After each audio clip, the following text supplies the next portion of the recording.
share a sermon that I've called, and I've just developed some thoughts around this because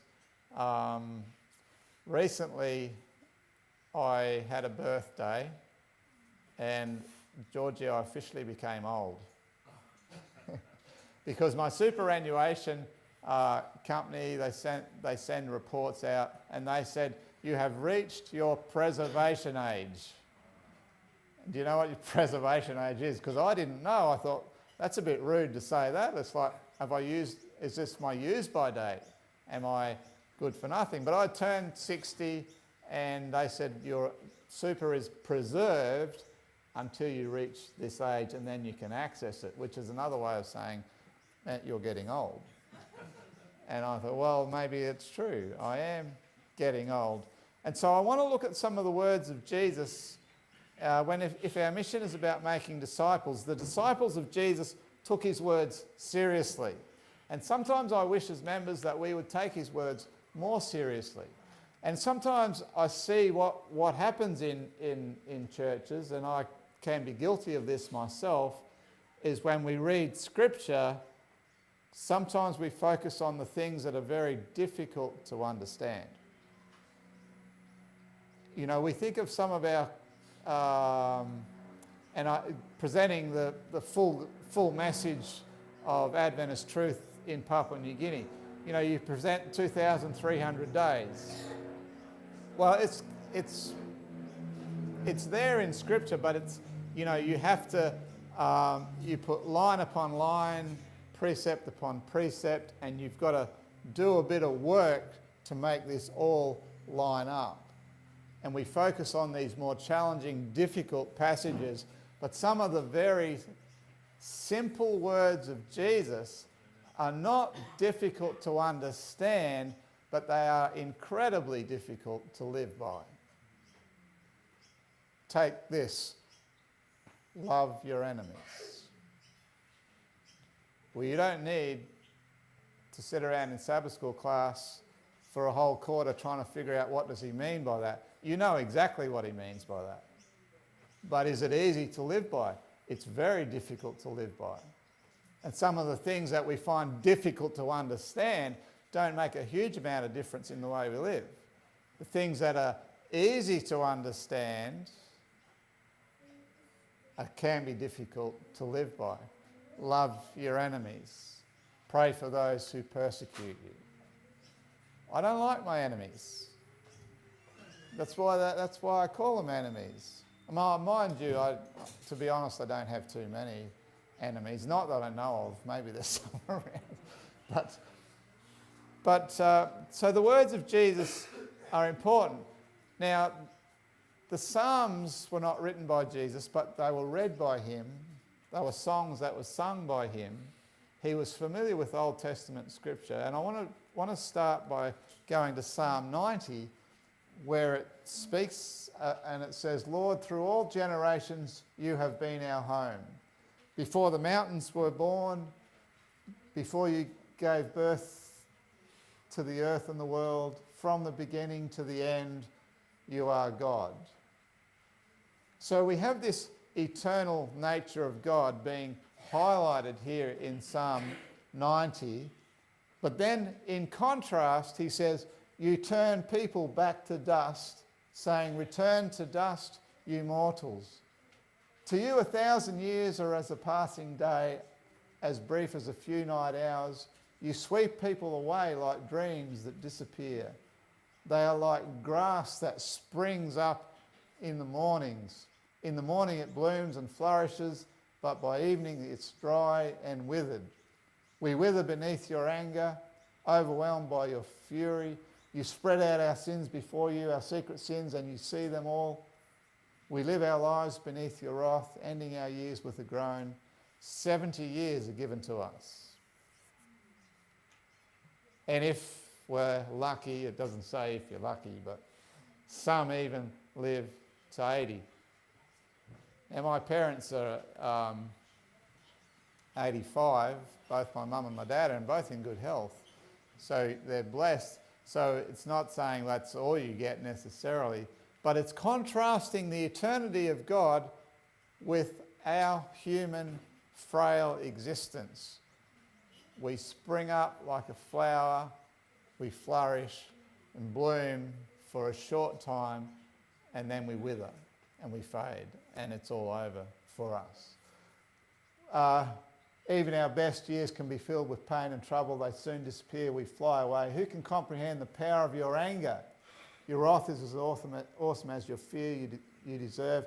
And then it says this, and this is the part that struck me from time to time in my ministry as I've looked at a graveside and I've conducted funerals of people, and the psalm says, teach us to number our days. Why? So that we can get depressed about it, so that we can say we're growing old, and no, it's teaching us to number our days so that we may gain a heart of wisdom. In other words, how are you going to make the best of the days that God has given you? Because you're not here forever. You know, James, and we haven't got James on the screen, but if you were to go to the book of James, it says a similar thing. It says you are like a mist. You're there in the morning and then it's gone. And we don't like to number our days. We like to number our dollars. We like to number our acres if we've got some. You know, people say, oh, I've got 1,000 acres, or I've got 1 acre, or I've got 1/4 of an acre. Some of us number our kilograms, but the scripture's saying, teach us to number our days. So because you don't like doing it, I'm going to do it for you. So are you ready? So if we didn't talk about days, because the numbers are big, and we talked about weeks, I've been very generous and said, if you lived to 90, this is how many weeks you would have. So when you're born, you would have 4,680 weeks. Okay, and by the time you get to the age of 10, you've got 4,160 left.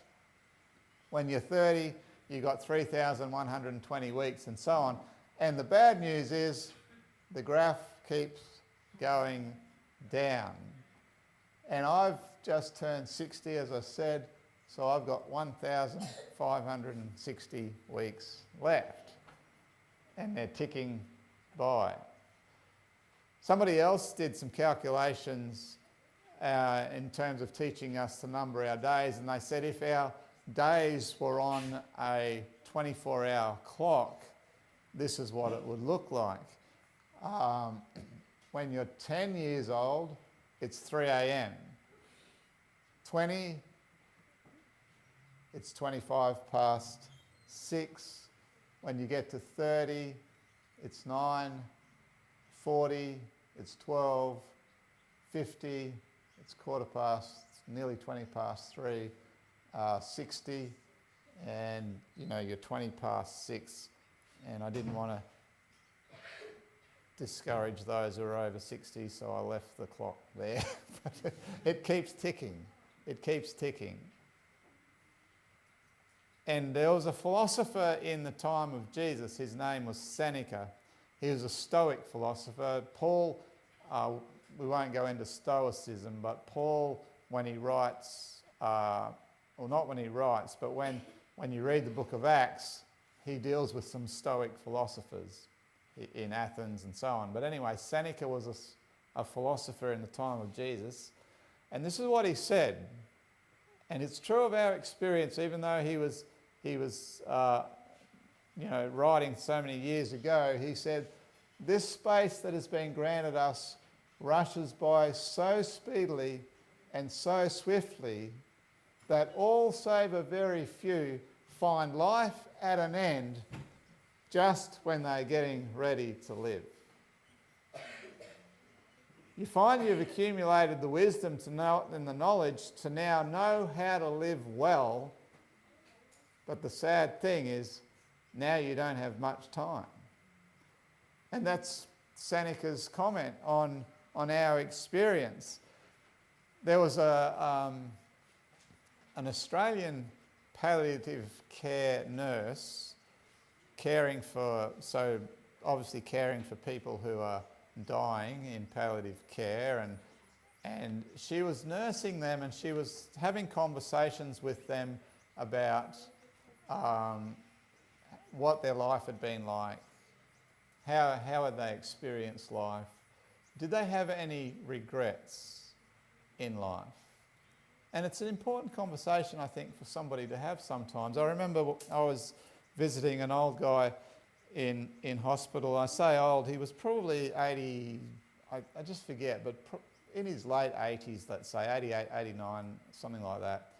He was in palliative care. I had baptised him. He'd come to faith through the Salvation Army church, and then I'd met him through one of the members and had Bible studies with him and his wife, and had the privilege of baptising them. And anyway, he's only got a matter of days to live.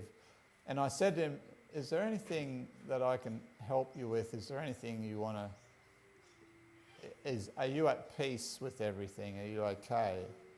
And he said, Pastor Brett, no, I'm not. He said, I need to see my daughter. And I knew that they had... I knew a couple of the children, and I knew that he had this estranged daughter that he hadn't seen for years. I don't know what the issues were. I don't know why. He said to me, I really need to see my daughter. And I said, do you have a number? And he said, no, I have no contact for her, but so-and-so does. You can connect with her through them. So I chased it down. I got her phone number. I rang her and I said, your dad is dying. He's only got days to live. He wants to see you. And she said, okay, I'll come. And she was about 5 hours drive away. She came. I had no part of that reunion. I wasn't there. But when I went back to see him the next day, he was at peace. I don't know what was said, I don't know what the issues were, but they had made amends and made peace, and he did. He died the following day after I'd visited him. But this palliative care nurse is asking these dying people, do you have any regrets? And she wrote a book. Her name was Bronnie Ware, and she wrote a book called The Top 5 Regrets of the Dying. And you want to know what they are? It's an interesting read. But here they are. Regret number 1. And young people, you can take notice of this, because us old people, well, it's helpful for us as well. But how are you going to number your days so that you can gain a heart of wisdom? Number 1 on the list was they wish they had the courage to live a life true to themselves, not a life that others expected of them. What has God made you to be? What are the gifts and abilities that He's given you? How can you be true to who you are and live a life that you want to live, not what everyone else is pressuring you and expecting of you? That was the number 1 regret, that they wish they had the courage to live a life true to themselves. Number 2 is interesting. Number 2, the regret was, I wish I hadn't worked so hard. Now, work's a good thing, and, we all need to pay the bills, and we all, if we're going to buy a house, we've got to pay a mortgage, and we've got to run a car and send children to school, and so work is a good thing, but is it the whole point of life? And people, when they come to the end of a life, the second highest regret was from people saying, I wish I hadn't worked so hard. Can you stop and smell the roses? Are the important things in life still meaningful to you? Or are you overwhelmed with all this work? I saw this funny meme on the Australian Ministerial Facebook page. Work really hard and this could be you. He worked really hard. Well, it's kind of pointless, isn't it, in that sense? There has to be something more significant and more meaningful. Regret number 3, there's 5 of them. So I wish I had courage to live true to myself. I wish I hadn't worked so hard. Number 3 is an interesting one. I wish I'd had the courage to express my feelings. What she found when she was talking to people was that there was often a pent-up,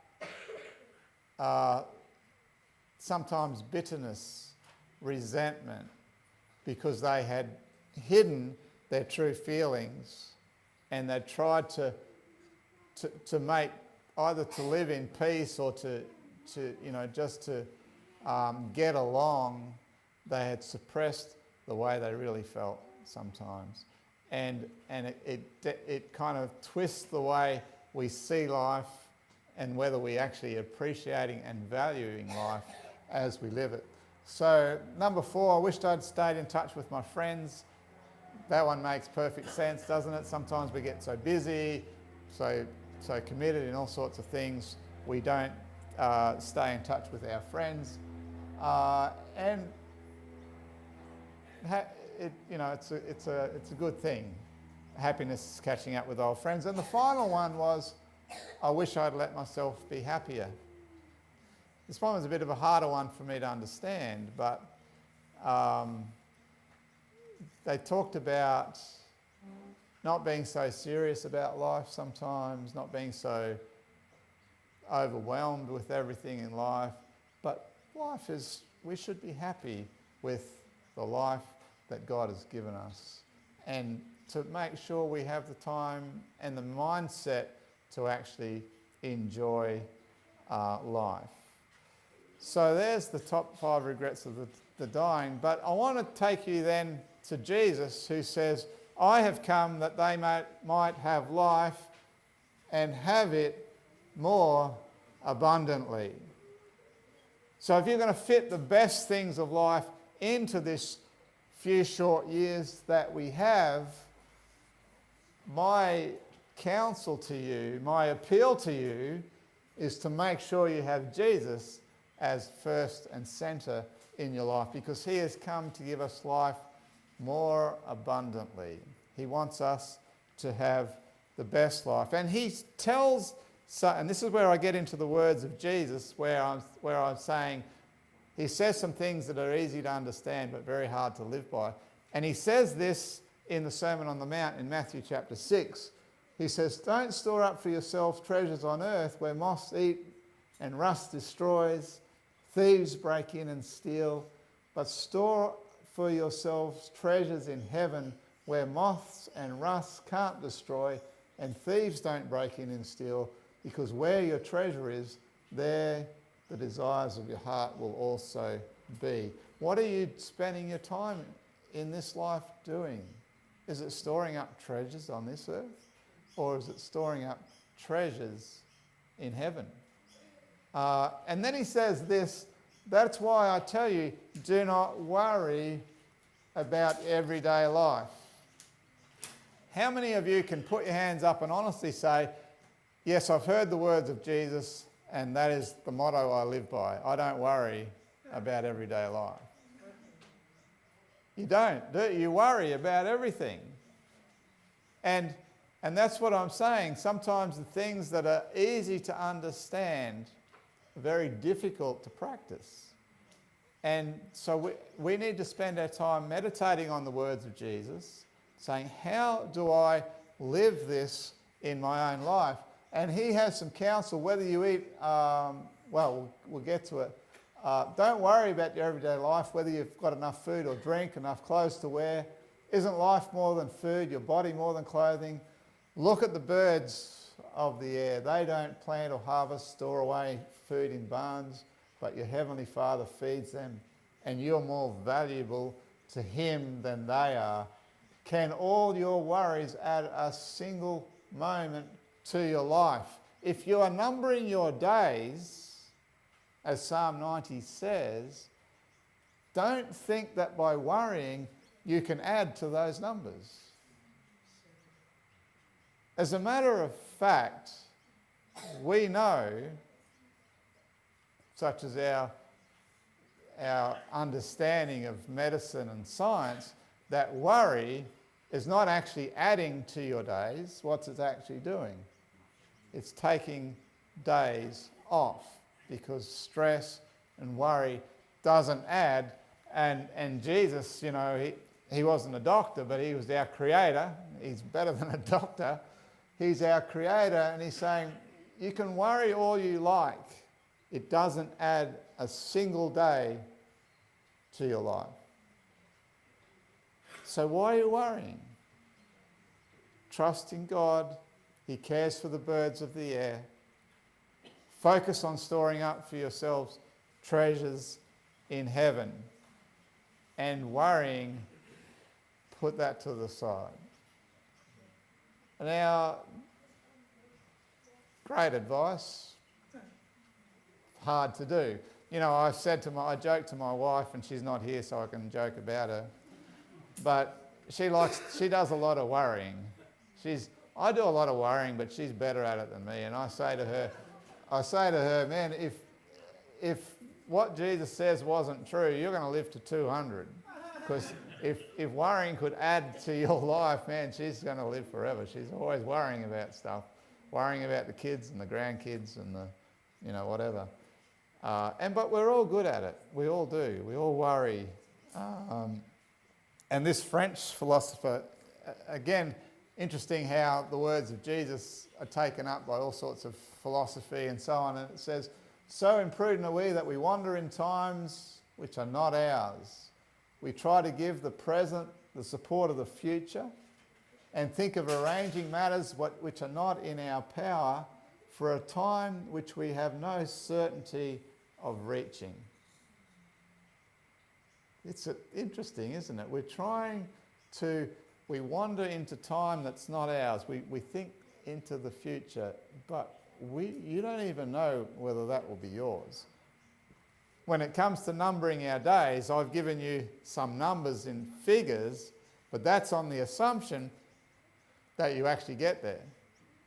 We don't know what's around the corner. I've done funerals for young people, for children, for middle-aged people, people in their 20s, old people. We don't know. We're numbering our days, but the psalm says, well, if you get the full quota, 70 or 80, but you may not even get that, so why are we wandering into those times assuming it's ours? And the book of James, and I wish I had more time, we could have looked at James, but when he says, you're like a morning mist, you're here and then you're gone, he says, when you're making your plans, you should always say, God willing. God willing. So we remember that it's on his will. So Jesus says, so don't worry about these things saying, what will we eat? What will we drink? What will we wear? These things dominate the thoughts of unbelievers, but your heavenly Father already knows all of your needs. And the next verse, if we talk about numbering our days that we may gain a heart of wisdom, I think this nails it on the head. It says, seek first the kingdom of God and live righteously, and he will give you everything that you need. And I think the way I would paraphrase it in my own words, seek first the kingdom of God and all these other things will fall into place. Because numbering our days is about priorities. If you're going to choose to do this on a particular day, that means you can't do something else. And you have to decide, well, what are my priorities going to be? If I have this short time on this earth, what are my priorities? And Jesus is saying, seek first the kingdom of God and his righteousness, and all these things will be added unto you. You know, so don't worry about tomorrow. Tomorrow will bring its own worries. Today's trouble is enough for the day. And, as I think about Jesus saying these words, I don't know whether you do this, but it's helpful at times, because when we read Scripture, we simply have the words there. We don't have the look on Jesus' face when he's saying it. Body language is important. We don't hear the tone of voice that he says it in. And as I think, how did he say this? What was his attitude? What was his... And I think that there he's on the Galilean mountainside, and he has a wry smile on his face, and he says, "Is life so simple for you Galileans that you don't have enough trouble today, and because you haven't got enough trouble, you're going to worry about tomorrow's trouble?" Is that what it's like for the Brisbane Fijian church? You don't have enough issues going on already, so you're going to have to try and borrow some from the future. Jesus is he's smiling at us saying, just get on with what you have now. It's enough for the day, and pray God's strength will see you through each day.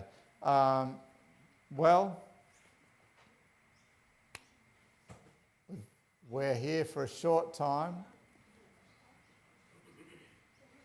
but I can't sit down as I'm about to sit down without saying we are, of course, promised eternity. But that it doesn't take away from the fact that we have to number our days here and live the best life that we can according to the will of God while we are here. And so let's seek first his kingdom and his righteousness, and may all these things be added unto us. May God bless you. Father in heaven, thank you for your love for us and that we can sing this beautiful hymn. Lord, your word tells us, teach us to number our days so we can gain a heart of wisdom. And as we live each day in this life, we can lean on your everlasting arms, because while our lives are like the grass that withers, you are an eternal God, and we can lean on you. Teach us to number our days, Lord. Help us seek first your kingdom and your righteousness, and all these other things will be added on unto us. So we place ourselves again in your care. Lord, help us not to worry about the things of tomorrow, but to get about the business that you've given us each and every day, and to know that you will guide us each step, and we can trust you with our future. And we place ourselves in your care now, in your wonderful and holy name, Jesus. Amen.